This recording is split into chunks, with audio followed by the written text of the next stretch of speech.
I'm Gloria Blackwell, AAUW Senior Vice President of Fellowships and Programs, and I will be your host for this evening's webinar. And I'm here with Dr. Sarah McAnulty. Yep, hi, I'm Sarah. I'm a squid biologist and the Executive Director of Skype of Scientists.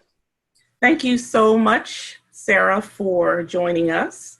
I'm looking forward to our conversation this evening. I think everyone will be excited to hear about the work that you're doing and all the ways that you are bringing STEM resources to many, many children who are now being forced to have a new reality when it comes to schooling. So for sure, yeah. Very, very exciting. Yes, sounds good. Great, great. So for everyone who has joined us, I think we can go ahead and get started now. You will notice that there is a chat box at the bottom of your screen. We would like for you, if you're having any technical questions or any challenges, please use the chat box for that. And if you're interested in asking Dr. McAnulty a question, definitely use the Q&A box at the bottom of your screen, and we will make sure that we get to your question. Many of your questions will be answered as we go along. So, if you don't hear that your question is read out loud, it's probably because Dr. McAnulty has already answered it. So today we're really excited to welcome Dr. Sarah McAnulty, who is an alumna of AAUW's Fellowship and Grants Program. We're very excited about that. Sarah is the Executive Director of Skype of Scientists. She's a science communicator. And Skype of Scientists is really an organization that really reaches out to young people so that they can have contact with the real live scientist.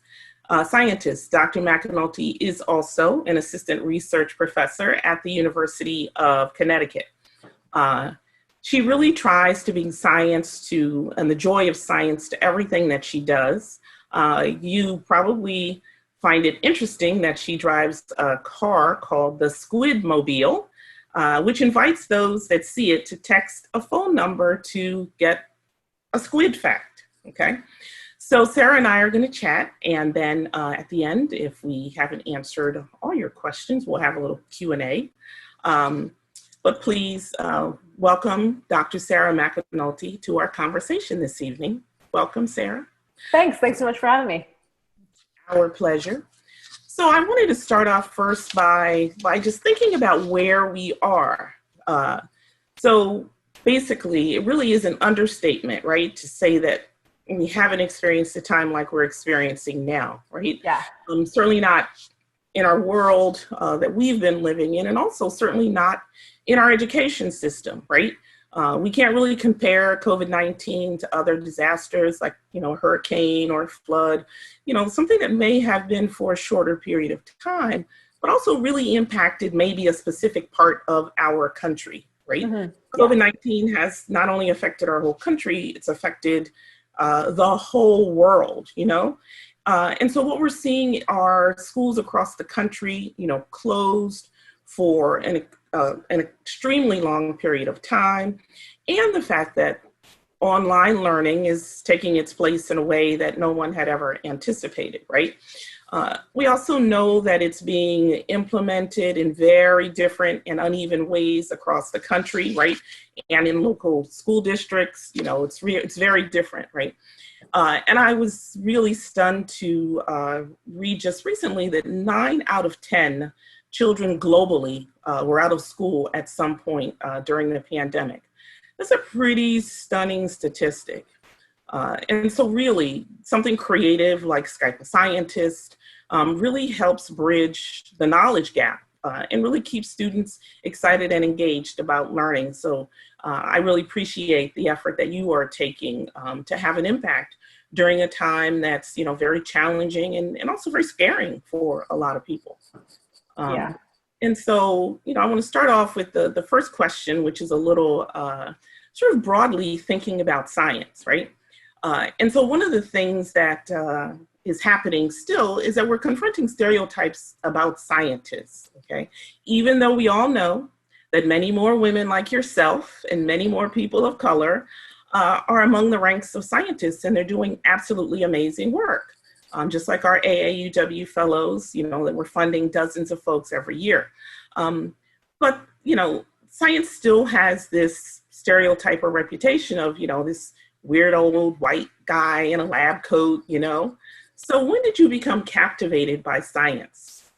I originally got interested in science mainly just because I was interested in animals. So when I was a little kid in the early 90s, Jurassic Park had just come out. I was super into dinosaurs. And then I would go to the library with my mom a lot.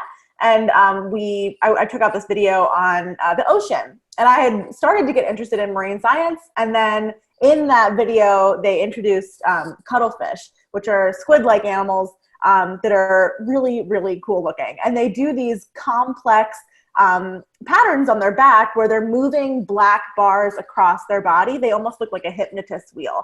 And so I saw that. I was about 8, and I was blown away. I couldn't believe an animal like that was real. And so I wasn't thinking then that I necessarily wanted to become like a scientist. I just knew I wanted to work with animals. And so as I got older, science just made the most sense. And so I pretty much did everything I humanly possibly could to get involved in working with animals, specifically working with squid as an adult. Okay. So you mentioned squids. So what's with the squids? Good question. Tell us something really fascinating about squids that most people don't know.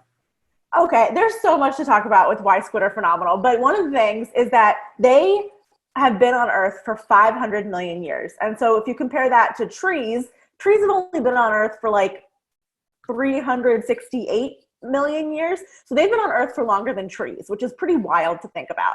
And so the reason I think that they're so cool is they're kind of at the height of the behavioral complexity, like in the weird, cool, different ways that they approach their world from the invertebrates. So they are doing complex social behaviors.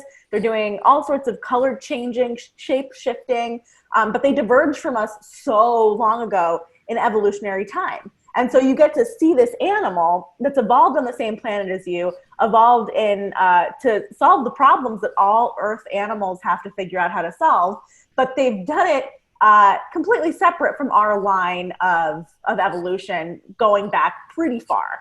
And so you get to see the ways that they've come up with solutions that are similar to us, like their eyes and our eyes are remarkably similar, and the ways that they've done completely different stuff, like their color changing skin, which is covered in these little cells, little structures called chromatophores, which are these little pigment balls, and they're surrounded by muscles. And then when the muscles contract, they basically pull the little pigment beach ball out to a huge pancake. And that is what allows you to see the color in their skin. So if you look at this picture on your right here, this little squid, you can kind of see these little circles all over their skin. And each of those is a chromatophore. And so those chromatophores are currently active. And if the muscles were relaxed, you would just see a little pinprick of color. And so, yeah, there's just so much to dig in on why squid are cool, but that's kind of like the ultra Cliff Notes version of why they're interesting. That's definitely a fascinating fact. Thank you. So I was talking sort of broadly about scientists initially, and one thing that I've certainly seen is that something has really changed in the public's perception of scientists. When you think about the fact that people think that climate change isn't real, right? They think that the virus is a hoax, despite the fact that we see Drs. Fauci and Dr. Birx on television every day, So why do you think it's important for regular people to talk to scientists and vice versa? Yeah, thanks for asking. So I think we've got this real big trust problem in the United States and broadly in the world and some other places as well. And so we have to ask ourselves why people aren't trusting us. And is it partially because science seems inaccessible or maybe unapproachable? Is it because people perceive us, like we said before, as being these socially aloof, wild-haired white men? I don't know. There's also, of course, history of scientists and doctors taking advantage of some groups, which is not helping anybody.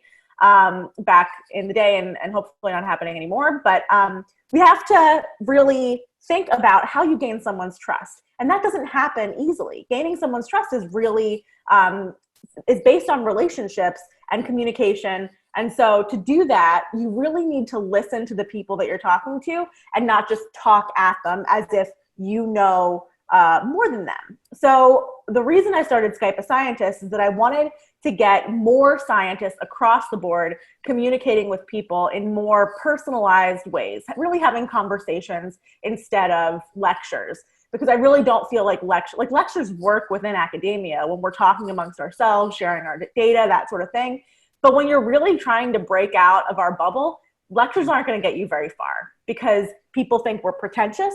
People think that that we have ulterior motives. And so you need to break down that barrier and communicate with us as people and do as much listening as you're doing talking. Absolutely. Thank you. That's really important. That's really important. Thank you for that. So tell us a little bit about Skype of Scientists, where the idea came from and sort of like what was your eureka moment when you realized, hey, I need to be talking, directly to students and other folks.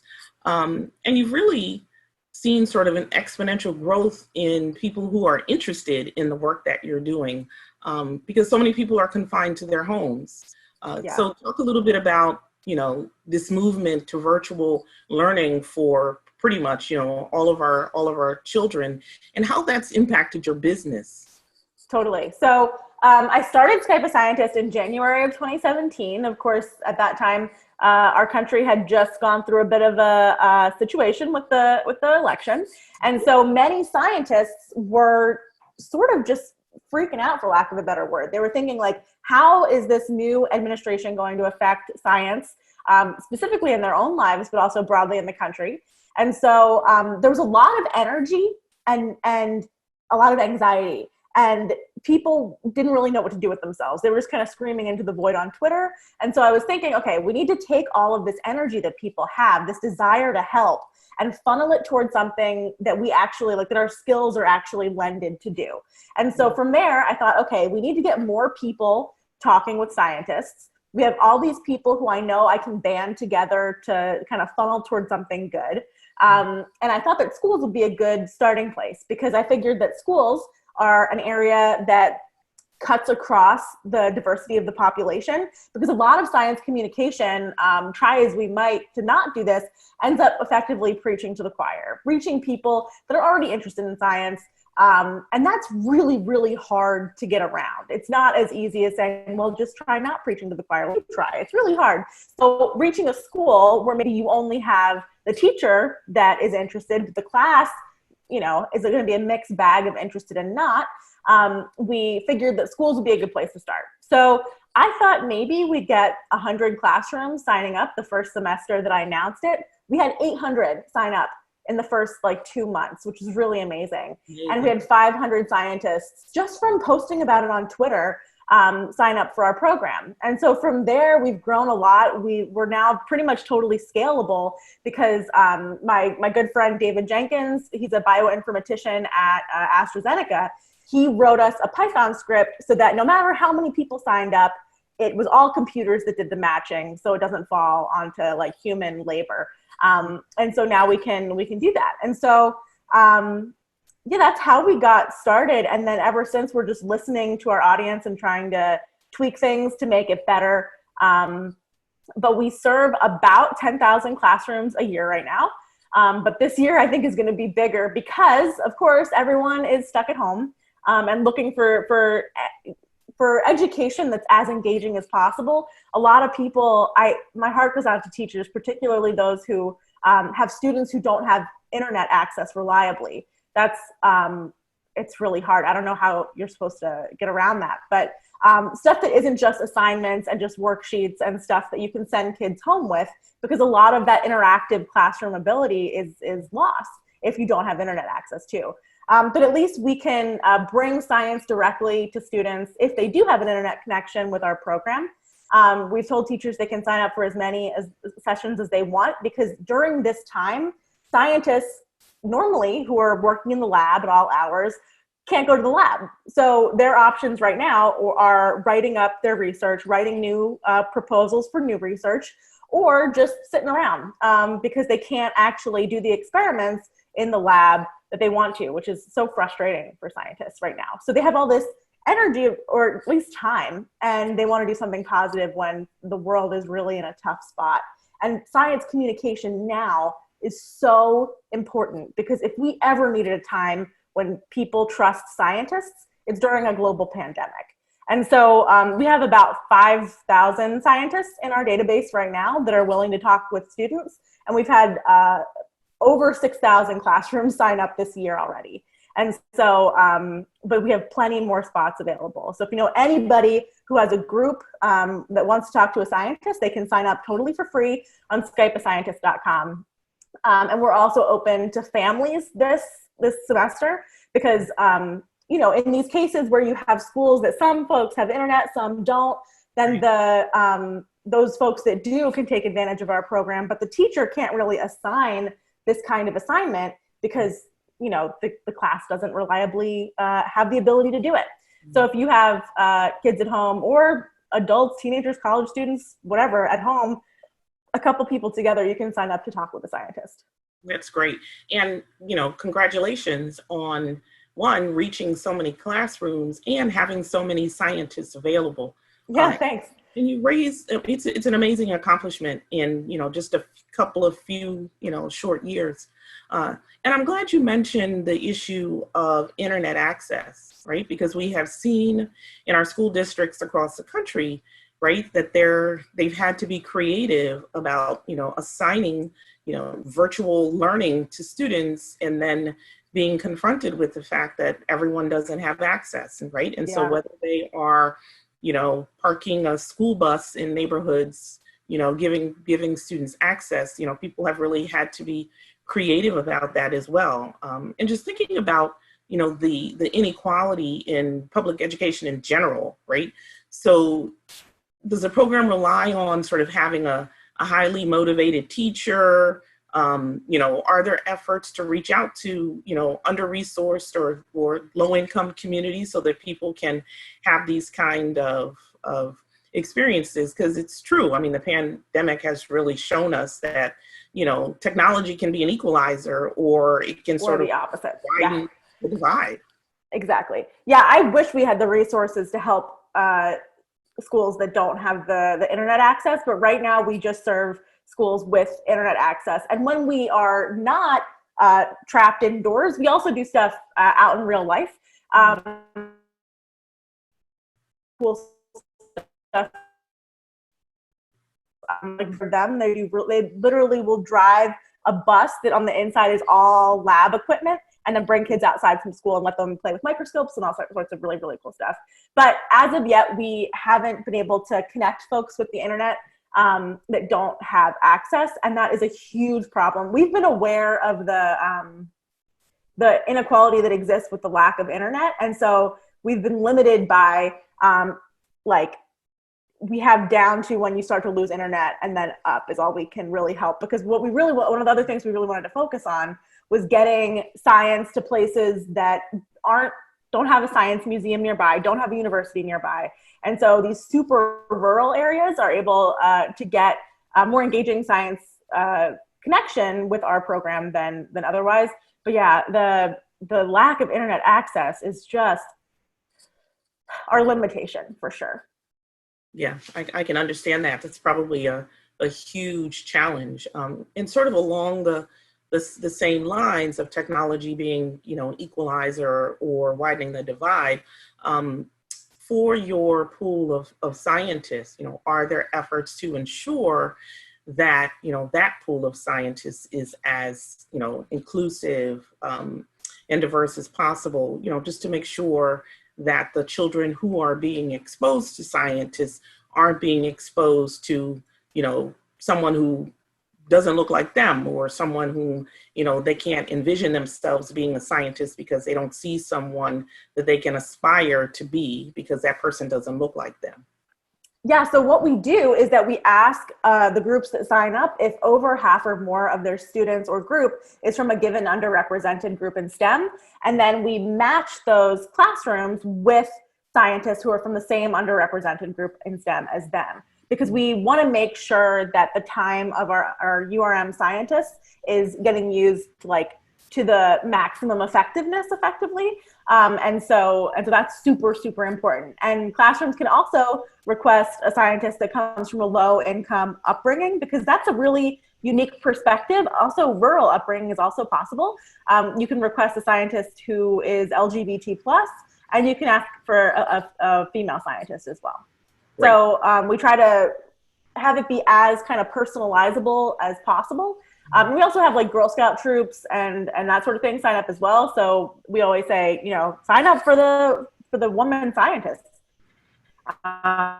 Show the Girl Scouts that, yeah, of course women are involved in science, and people of color and everybody. And we've noticed that, and this is true of a lot of different outreach platforms, that 65% of the scientists who participate in our program are women, and 51% of the entire pool of scientists is self-identifies as some underrepresented group in STEM. That includes women, not including women. So that includes not including white women. So that would include socioeconomic when they were young, or any number of racial or gender LGBT plus axes of marginalization.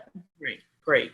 Thanks. And so for the program as a whole, do you cover all K through 12? Is it pre-K through 12? There's no limit really, as long as you tell us what age group you've got. So our scientists tell us when they're signing up what age groups they're comfortable speaking with, because we know that some of our particle physicists don't feel comfortable explaining quantum theory to third graders, and we're not going to make them. So we want to make sure that the scientist gets matched with a group that they're super comfortable speaking with. And so when you sign up, you tell us the age range, and then we match you with a scientist who's comfortable in that age range. Great. So how long does a typical Skyping session last? Typically 30 to 45 minutes, depending on the attention span of the age that you're working with. So the younger groups might be 20 to 30 minutes. High schoolers may be closer to 45, or however long the class period goes. But that's typically the time commitment that the scientists will be signing up for. Mm-hmm. Great. So I'm assuming, we all know that children have a natural curiosity. They love answering questions. What are some of your favorite questions that you've gotten from the children in your program?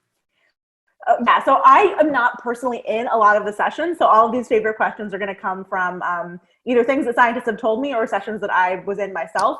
But my favorite question that I've ever been asked by a student was, how do squid live? Because what a mind-blowing question. How do I even answer that? This was a little second grader who asked me, how do squid live? And so you have to really think about what makes a squid? How does a squid live its life? And how do you explain that in a second grade understandable kind of way? So that was probably my favorite mind blower kind of question that I got. But we get are dinosaurs real? Is Jupiter made of farts? All sorts of weird stuff. What's your favorite rock? And so, yeah, there are a lot of really fun questions that we get from kids. Great. They sound like kid questions for sure. Yeah. And so you mentioned that now you are connecting, families can sign up because, things are very different. It's not just focused on students in classrooms, but for parents, do you have other resources on your site that people can access? Yes. So if you go to For Teachers on the drop-down menus on the top, you'll see resources for teachers, and parents can absolutely take advantage of those as well. Science Friday has a lot of cool stuff that you can play with. And so does Rock EDU might be another place to check out. But we have some resources that you can play with there. And we are often posting stuff to our Twitter account, which is at Skype Scientist without the A in the middle, because Skype of Scientists was taken. And on our Instagram, we have we highlight 3 scientists every day that participate in our program, and that's Instagram.com/Skype of Scientist. Okay, Also, all of our previous sessions are Skype of Scientists live sessions with scientists that were all Q&As. They're all available on our YouTube channel. And so that's youtube.com/Skype of Scientists. And you can look at the whole library of the last 2 years. Excellent. Yeah, those are really great resources. I think the more we push out that kind of information, it just gives parents and educators, more access to resources. Mm-hmm. So you've been doing this for a couple of years now. What have been some of the learnings, some of the unexpected learnings that you've had since you launched Skype of Scientists?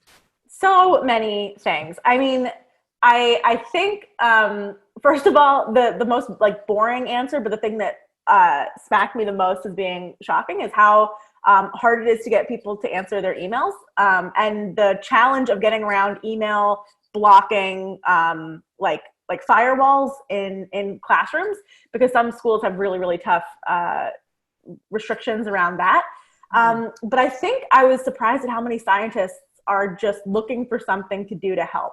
Scientists are incredibly busy.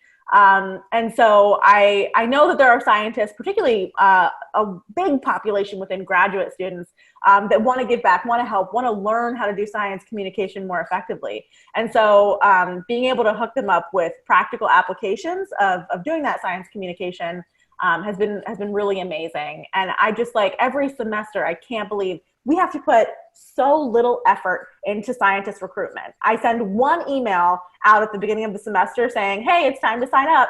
That's all I have to do. They just show up out of the woodwork, and then they tell their scientist friends, they tweet about the program. And so there are scientists trying to talk to people all the time.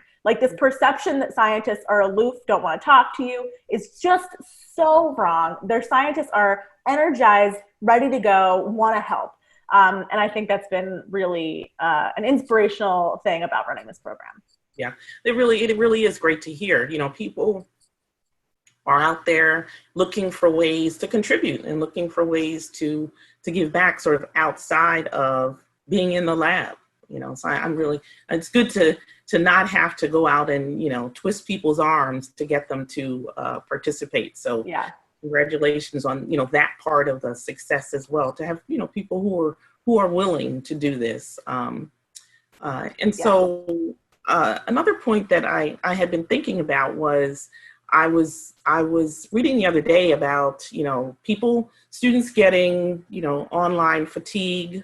I have two of my kids are in college right now. One just finished her classes for the year, and no one anticipated that people would be online as opposed to being face to face. And I was just seeing the other day that many of the districts are reporting that parents and students have just sort of dropped off the radar. They're not checking in.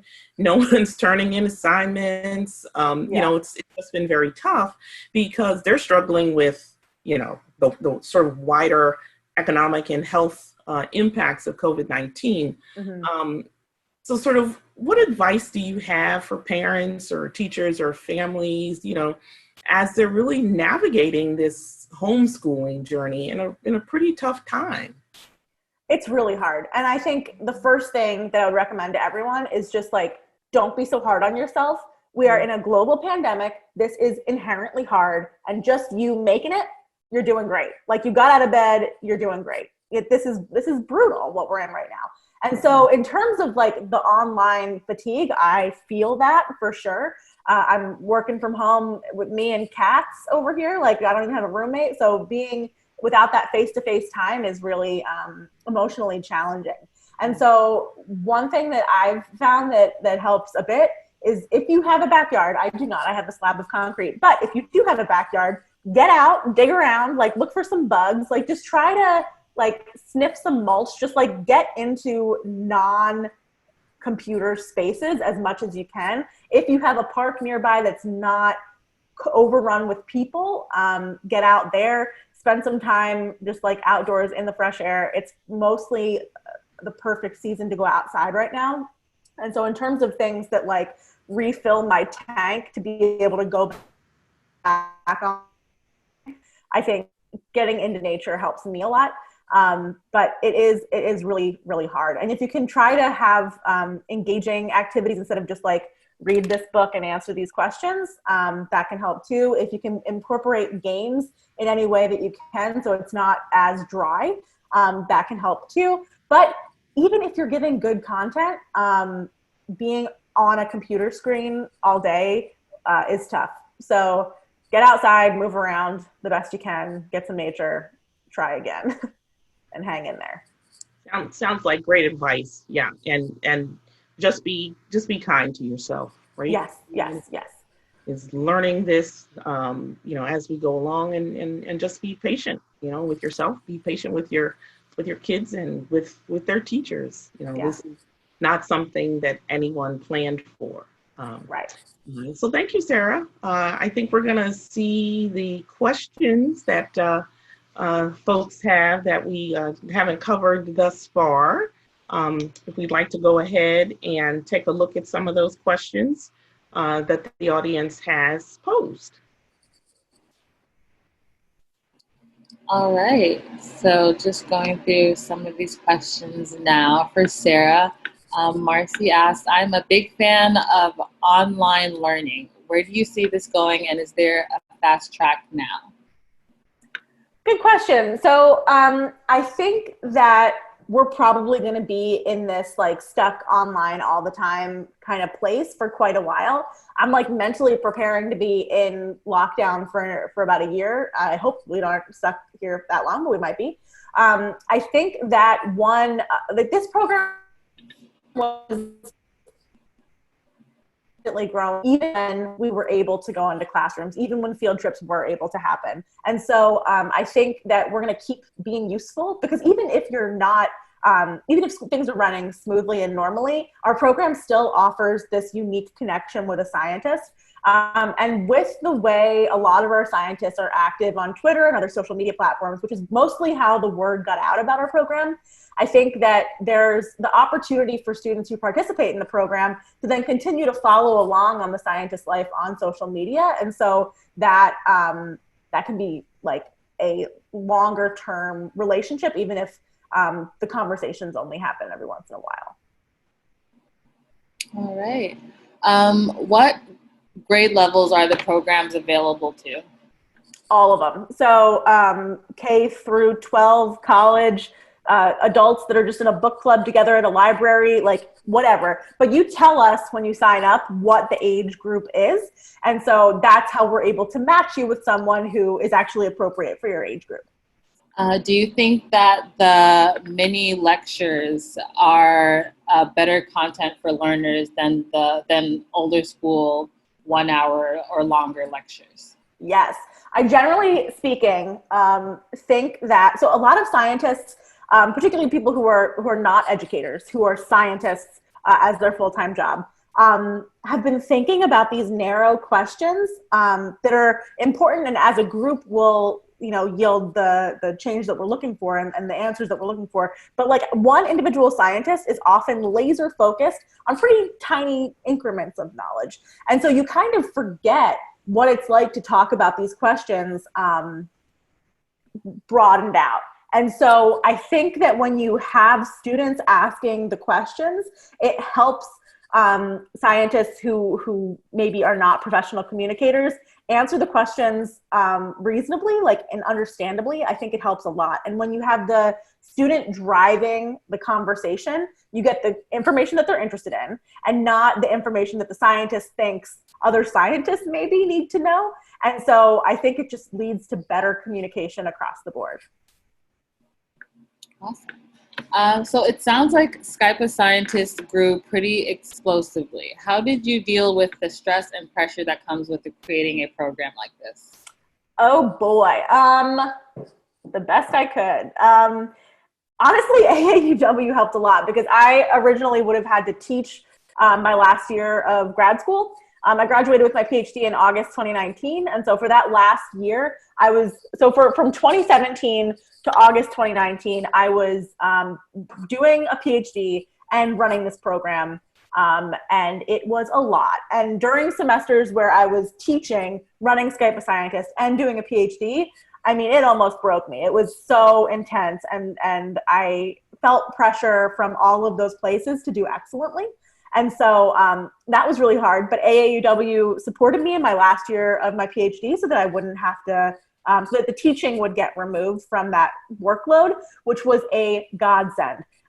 Without that, I think it would have been a lot harder. But honestly, I just try to take it one day, one task at a time. I have a team that helps me.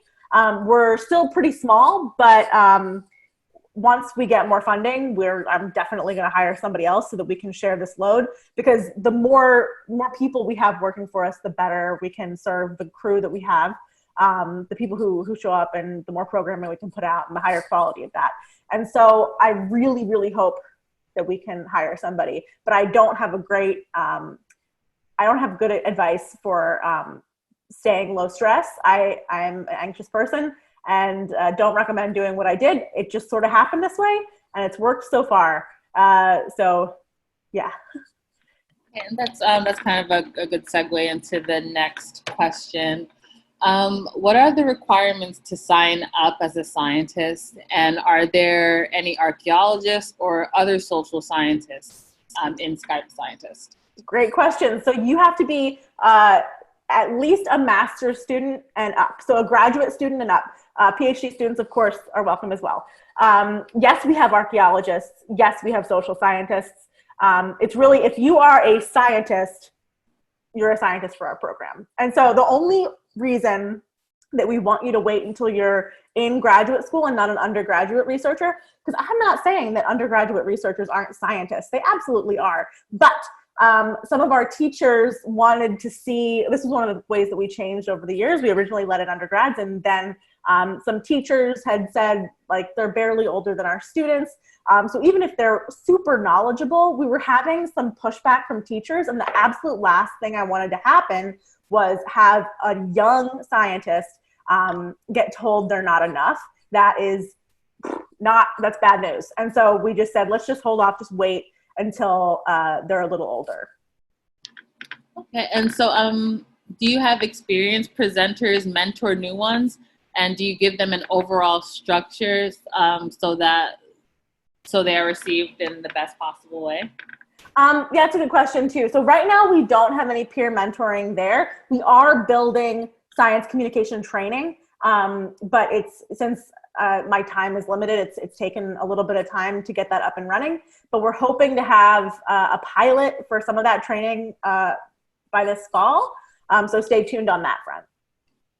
Cool. So there is an increasing appreciation of land animal life, but not evident for sea life. What can we do to expose young people more to sea life, and how can we all support it?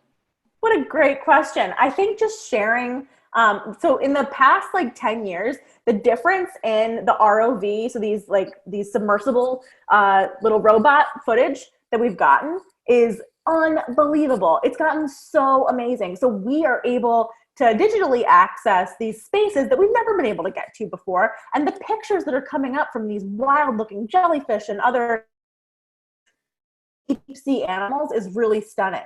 And so there's a lot of information, a lot of really engaging videos that are available online. Particularly, you want to look at the Monterey Bay MBARI, the Monterey Bay Aquarium Research Institute.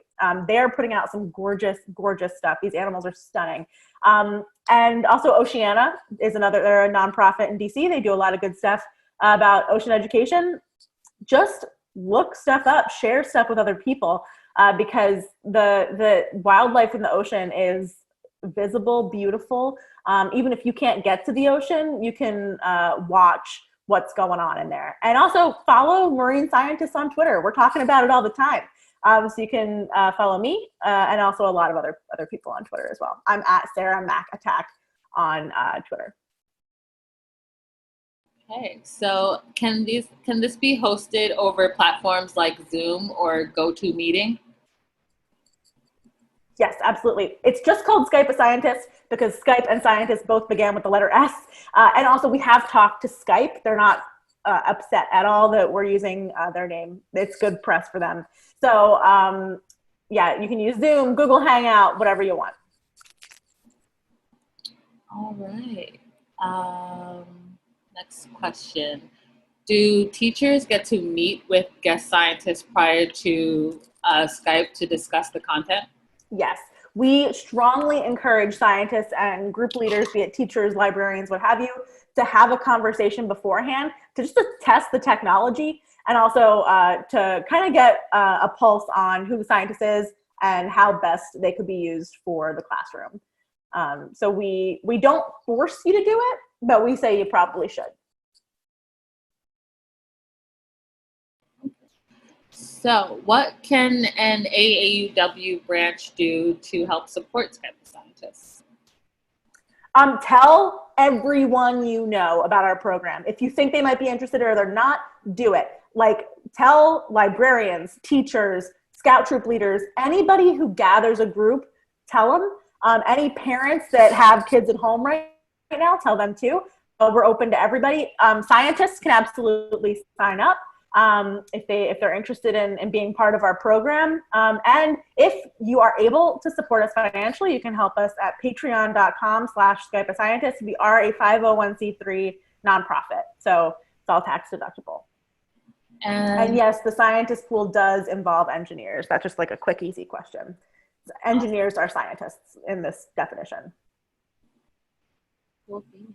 So, are you connected with the National Museum of Natural History or anything similar? I know we have folks from that museum that participate. I don't know how many, but we don't have like a full collaboration with them like we do with some other folks. So like we have a collaboration with the Natural History Museum in Los Angeles County. They have been really great about supporting us with scientists that are in our live streams. We did a whole museum week with them these months. I believe it was April. They're all blending together in my head now. But that was a really fun week where we got to talk to some really great science communicators and scientists. Yeah. And the YouTube channel is youtube.com/Skype a Scientist for Cynthia. Check a Scientist must be something else. I'm not really sure what that is. But it's just youtube.com/Skype a Scientist. You can also just go to skypeascientist.com, and that has a lot more information about our program as well. Are there any other tips you can share for students who are no longer in school for the rest of the year? How can we continue to engage them with Skype of Scientists? You watch our live streams. They're going to be happening all summer, because I know just because you're not in school in the summer doesn't mean you can go outside and do all the fun things you normally want to do in the summer. A lot of us are just like stuck. So by all means, attend, ask the questions that you're interested in. These sessions are attended by a number of people that like you can still engage. It's not like one of these live streams where there's 1,000 people and you can't get your questions answered. If you have a question, we'll ask it. So come on over and check it out. You can find out more about that if you go to skypeascientist.com and then click live streams. You can see all the scientists that we have lined up. We've got a packed schedule for June. We're doing a Pride Month for the first 3 weeks of June, and the scientists that we're gonna have on are doing such cool stuff. We've got folks working on space missions. We've got folks working on hagfish slime. We've got stuff doing all sorts of like really cool stuff that you've got to check out. And we're partnering with Noble Step, a queer advocacy group for that, which is going to be great. Thank you so much, Sarah. Yeah, no problem. Thanks so much for having me. And thank you so much, Nakia, on the AAUW team for helping with the questions. You know, I can't really chew gum and walk at the same time. So it was good. Thank you so much for helping out with the questions. And any AAUW branch or state, if you are working on STEM programs for girls, definitely go to Skype of Scientists and look at those resources and look at ways, as Sarah mentioned, that you can become engaged, because most of these in-person activities, as we've seen, they're going online, and there are so many great resources that could definitely be useful if you're working with girls and other students this summer. I want to thank Dr. Sarah for being with us and taking the time. I know that you spend lots of time online, and we are happy that you made time to be with us, because it's probably one of the last things you wanted to be doing was being online.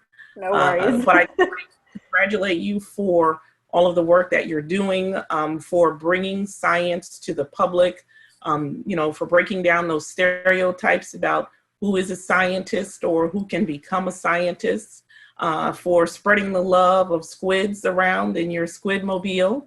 And we just thank you so much for spending time with us. And we're very proud that you are an alumna of AAUW's Great Fellowship Program.